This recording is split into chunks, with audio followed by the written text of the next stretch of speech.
আপনার কোচ হিসেবে আপনার নিজের observation? না, তারিক ভাই, অবজারভেশন হচ্ছে যে আমরা ধরেন আমার লোকাল কালেকশন চমৎকার ছিল, এটা আমি একদম ড্রাফটের পর থেকেই বলছি, এবং আমাদের ড্রাফটে বসার আগেও এইটাই একটা মোটিভ ছিল যে আমরা লোকাল প্লেয়ার কালেকশনটা যেন ভালো করতে পারি। কারণ দেখেন, টুর্নামেন্টটা দিন শেষে আমাদের লোকাল প্লেয়াররা যতটা ভালো খেলবে ওই দলগুলো এগিয়ে থাকে। হ্যাঁ, আমরা হয়তো বা কিছু টুর্নামেন্টের মাঝখানে মোমেন্টাম হারিয়েছি, কিছু একদম ক্লোজ গেম আমরা হেরেছি, ওই জায়গাগুলো আমাদের একটু মিস্টেক ছিল। কিন্তু অ্যাট দ্য সেম টাইম আপনি দেখেন আমার বিদেশিদের থেকে যেই পারফরমেন্সটা আমরা আশা করেছিলাম, সেই অনেক ক্ষেত্রে কিন্তু অনেক লোকাল প্লেয়াররাই আমার বিদেশিদের থেকে বেটার পারফর্ম করেছে।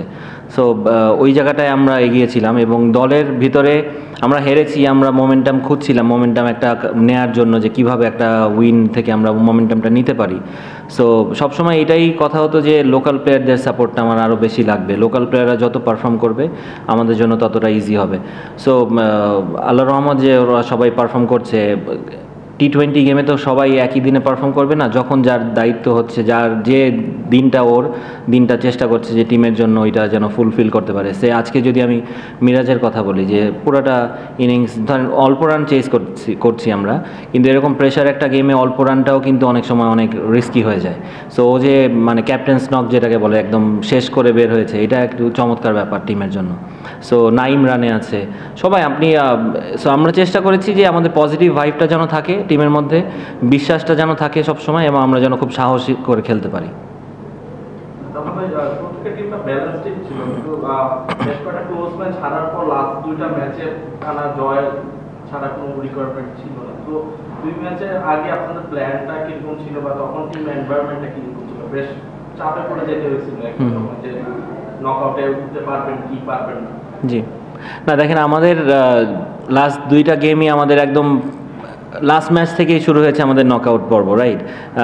এখন মানে অনেকের 3 তারিখ থেকে শুরু হবে। সো আমরা এই প্র্যাকটিসটাও আমার হয়ে গেল যে আমরা নকআউট গেমগুলো আগে খেলেছি। সো 3 তারিখে হয়তো অতটা প্রেশার, আমরা নকআউট নিয়ে চিন্তা হবে না যে হারলে বাদ। সো আমাদের যে টিম আমরা করেছিলাম লাস্ট 2 ম্যাচে, যেটা কথা হয়েছে যে আমরা যেরকম টিম, আমরা যদি আসলেই পারফর্ম করতে পারি আমাদের অ্যাবিলিটি ওয়াইজ, আমাদের সামনে কেউ দাঁড়াতে পারবে না। সো ওই বিশ্বাসটা থেকেই আমরা মাঠে নেমেছিলাম আসলে।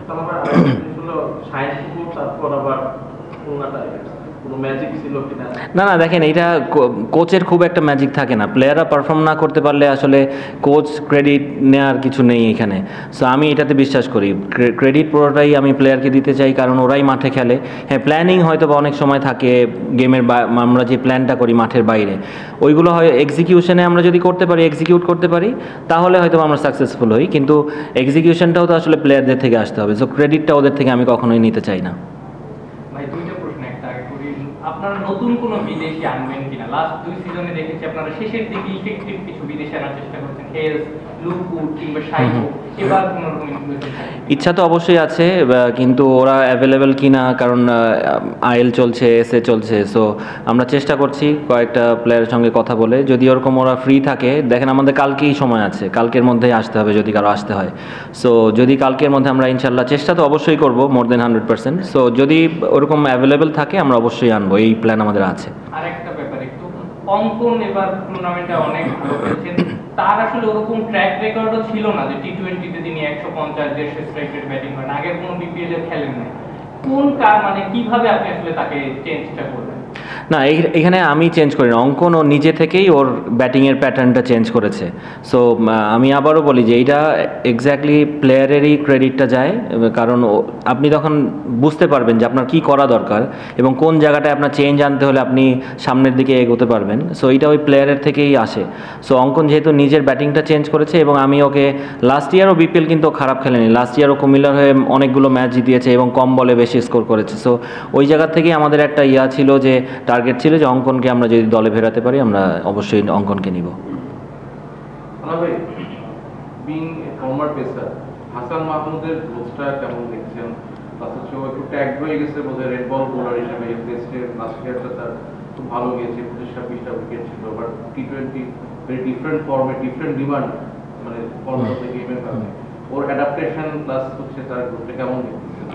এক্সিলেন্ট। হাসান মাহমুদ আমি সবসময় ওর অ্যাকশনের খুবই বড় ফ্যান, কারণ একটা পেস বলার যদি এরকম অ্যাকশন থাকে, ত্রুটি ছাড়া অ্যাকশন খুব কম মিলে। সো হাসান মাহমুদের অ্যাকশনে ত্রুটি খুবই কম আছে। সো এই কারণেই ও খুব কম এফোর্টে অনেক সুন্দর বল করতে পারে এবং বলের কাজ আছে। এবং ও যেভাবে হোয়াইট বলে বোলিং করছে এবং ওর যে অ্যাবিলিটি আছে, আমি একটু সারপ্রাইজ হয়েছিলাম হাসান মাহমুদকে টিমে না দেখতে পেরে। তবে এইটা দেখেন, আমাদের এই কম্পিটিশনটা যদি থাকে, এবং আমি আশা করব এই কম্পিটিশনগুলো সবসময় বজায় থাকবে, কারণ যারা খেলবে চ্যাম্পিয়ন্স ট্রফিতে ওদেরও কিন্তু ব্যাক অফ মাইন্ড এইটা থাকবে যে আমি একটু খারাপ করলেই হাসান মাহমুদের মতো একটা বলার দরজা নক করছে, সো ইজ রেডি। সো এরকম কম্পিটিশন আমরা যত করতে পারবো, রাখতে পারবো টিমের মধ্যে কিংবা টিমের বাইরে যারা পাইপলাইনে আছে, সো আমাদের দেশের পারফরমেন্সটাও ওরকম ভালো হবে ইনশাল্লাহ। তারা আমার দুইটা পার্ট, একটা পার্ট হচ্ছে আপনার এ পর্যন্ত কথা মনে হলো আপনি লোকাল প্লেয়ারদের পারফরমেন্সের উপরে খুব এমফাসাইজ দিলেন, বাট নকআউট স্টেজে আপনার কি মনে হয় না যে একটু নার্ভটা একটা স্নায়ুর লড়াই হবে, ওই জায়গাটাতে হাই কোয়ালিটি ফরেন প্লেয়ারের দরকার আছে? জি অবশ্যই, অবশ্যই বাবু ভাই, কারণ আপনি দেখেন আমরা যদি রংপুরকে আমার ফেস করতে হয় তাহলে কিন্তু ওদের টিম ডেভিড আসবে, আমরা শুনছি যেটা, আমি এখনও শিওর না, ডেভিড ওয়ার্নার আসবে, সুনীল নারায়ণ আসবে, রাসেল আসবে। সো এই 4টা প্লেয়ারকে ফেস করতে গেলেও কিন্তু আমার লিস্টে ওরকম কিছু নাম আমি চাই। এখন যদি আমি না পাই তাহলে তো আমার আর কিছু আসলে করার নেই, আমার হাতে নেই। এটা আমার কন্ট্রোলে যেটা থাকবে আমি ওইটাই কন্ট্রোল করতে চাচ্ছি। সো আমি লোকাল প্লেয়ারকে কেন আমি বলছি, কারণ আমরাও capable enough to beat any side. So আমি ওই বিশ্বাসটা আমি সবসময় করি এবং আমি এই বিশ্বাসটা টিমের ভিতরে সবসময় ইনজেক্ট করতে চাই। আর সেকেন্ড পার্টটা হচ্ছে তারা সবসময় বলে যে না প্লেয়াররাই সব কিছু, আমার বিহেভিয়ার মানে কি বলবো, বিহাইন্ড দ্য সিন আমার তেমন রোল নাই, বাট আমরা দেখি প্রিমিয়ার লিগেও দেখি, ইভেন বিপিএলও এবার খুব মাইনরিটি সবাই খেয়াল করে। জি, তারা নিজের রোলটা তালহা হিমসেলফ কিভাবে ইভালুয়েট করবে? না দেখেন, আমি চেষ্টা করি বাবু, আমার ভেরি পজিটিভ গাই, আমি সবসময় পজিটিভ থাকতে চিন্তা করি, আমি কখনো নেগেটিভ থট আমার মাথায় আসে না এবং আমি খুব সাহসের সাথে সব কিছু ফেস করতে চাই। সো আমি সবসময় চেষ্টা করি যে টিমের এনভায়রনমেন্টটা যেন ভালো থাকে, আমার পজিটিভ থাকে সবাই, এবং সবাই ফ্রিডম নিয়ে খেলতে পারে। সো আমার সঙ্গে যারাই কাজ করে, আপনি প্রিমিয়ার লিগ বলেন কিংবা বিপিএলে বলেন, ন্যাশনাল লিগে বলেন, আমি সবসময় এই ফ্রিডমটা দিই এবং আমার ড্রেসিং রুম কিংবা আমার মাঠের বাইরেও হোটেলেও যে সবাই যেন ফ্রি থাকতে পারে, কারো যেন কোনো ধরনের চাপ না থাকে, সে সবাই যেন মানে ওর মনের ভিতরে যেই জিনিসটা আছে ওইটা যেন আমার কাছে নির্ভয়ে এসে বলতে পারে। কারণ আপনি একটা প্লেয়ার থেকে পারফরমেন্স বের করতে হলে ওকে যদি আপনি এই ফ্রিডমটা না দেন কিংবা এরকম একটা লাইসেন্স না থাকে, it's very difficult to perform. So আমি চেষ্টা করি ওই পজিটিভনেসটা টিমের মধ্যে রাখতে এবং অ্যাট দ্য সেম টাইম ওই ফ্রিডমটাও দিতে। এই ফ্রিডম তারপর ফ্রিল্যান্সের কথা বলছিলেন আপনি, বিপিএল এর শুরুর দিকে বলেছিলেন যে আফিফ অনেক আনলাকি যে আপনার টিমের নিচের দিকে তাকে খেলতে হয়। আজকে সে একটা সুযোগ পেয়েছিল উপরের দিকে খেলার এবং হি কুডন্ট ডেলিভার। আপনার কাছে কি মনে হয় যে আফিফ নিজের সঙ্গে নিজে ইনজাস্টিস করে ফেলেন? দেখেন আজকের উইকেটটা কিন্তু খুব একটা ইজি উইকেট ছিল না ব্যাটসম্যানদের জন্য। সো একটু কনফিউজ ছিল ব্যাটসম্যানরা যে বলটা আসলে কি হবে। আর মুস্তাফিজের বল তো ধরেন যে উইকেটে যদি হেল্প থাকে, মুস্তাফিজ ডেঞ্জারাস বলার। সো আপনি যদি ওই বলটা দেখেন, মুস্তাফিজ কিন্তু কাটার করেনি, আগের 2টা বল কাটার ছিল, ওইটা একটু পেস ছিল বলে সিম আপ করেছে। সো ব্যাটের ফেসটা ক্লোজ হয়ে গেছে আর্লি। সো আমি তো অবশ্যই বলি, আমি আফিফের যেই খেলা আমি দেখেছি প্রিমিয়ার লিগে কিংবা আফিফকে অন্য জায়গায়, আফিফ ওর ক্যালিবার ওয়াইজ এখনও খেলতে পারেনি আসলে। সো আমি আফিফকে নিয়ে সবসময় আশাবাদী, কারণ আমি চাই আফিফ যেই ধরনের প্লেয়ার, ওর অনেক কিছু দেয়ার আছে, কিন্তু হ্যাঁ অ্যাট দ্য সেম টাইম আপনার কথাটাও একটু রাইট যে ওর নামের প্রতি সুবিচার ও এখনও হয়তো বা করতে পারেনি। সো আই হোপ যে মাঝখানে অনেক কিছু হয়েছে আফিফের সঙ্গে, মেন্টালি অনেক ডিস্টার্ব ছিল, এটা হয়তো বা ইন্টেনশনালি করা হয়েছিল, আমি জানি না, আফিফকে একটু ডাউন করার জন্য হয়তো বা। কিন্তু এই জিনিসগুলো আসলে আমাদেরও, যারা আমরা ম্যানেজমেন্টে আছে কিংবা ইভেন আপনারাও মিডিয়ায় যারা আছেন, আপনাদের প্রতিও অনেক দায়িত্ব আছে যে আমার একটা ট্যালেন্টেড প্লেয়ার, তাকে যদি বাইরের একটা কোচ এসে মেন্টালি ডিস্টার্ব করে নষ্ট করতে চাই, তাহলে কিন্তু আমরাই আমাদের দেশের একটা অ্যাসেট হারাই। সো আফিফের মতো প্লেয়ারকে আমরা ওই সময়টায়, একটা প্লেয়ার কিন্তু সবসময় পিক টাইম আসে না, সো ওই সময়টায় আফিফকে যেভাবে ডিস্টার্ব করা হয়েছে ওইখান থেকে অনেকটা ব্যাকফুটে চলে গেছে। বাট আই হোপ ও কষ্ট করে আবার কাম ব্যাক করবে ইনশাল্লাহ। তবে উইকেটে একটা দৃশ্যমান পরিবর্তন দেখা যাচ্ছে, স্ট্যাট বলে যে এখন পেসাররা ভালো করছে, টপ 10 উইকেট টেকার মধ্যে স্পিনার তেমন নাই। আগে লেফট আর্ম স্পিনারের তালিকাটা নিয়ে নিত, দেখা যাচ্ছে আলিসার ইসলাম সে টপ 10 এর একটু মিস্টেরিয়াস বোলার।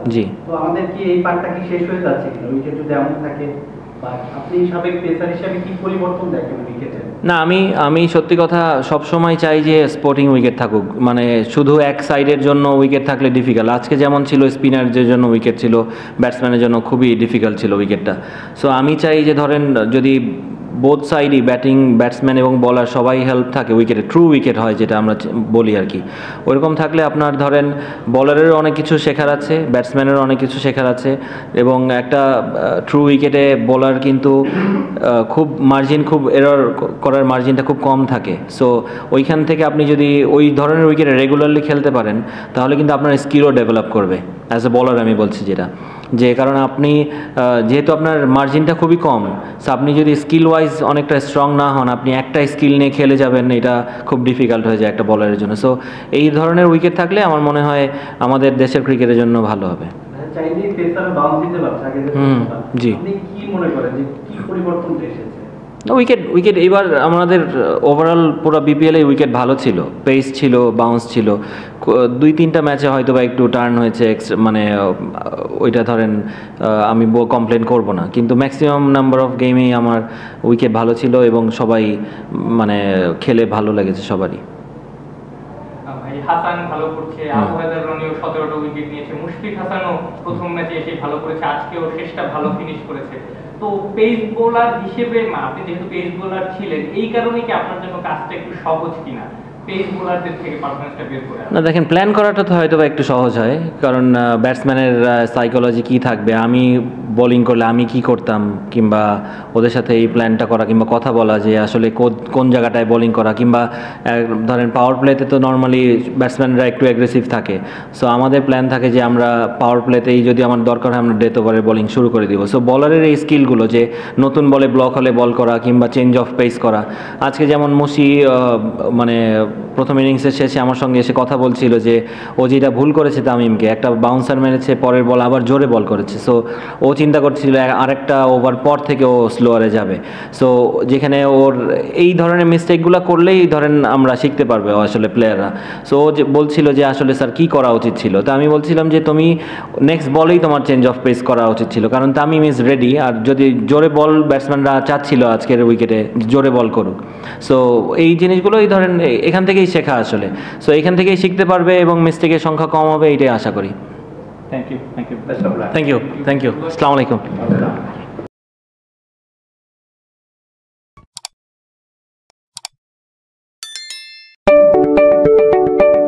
আপনি কি ফটোগ্রাফার খুঁজছেন?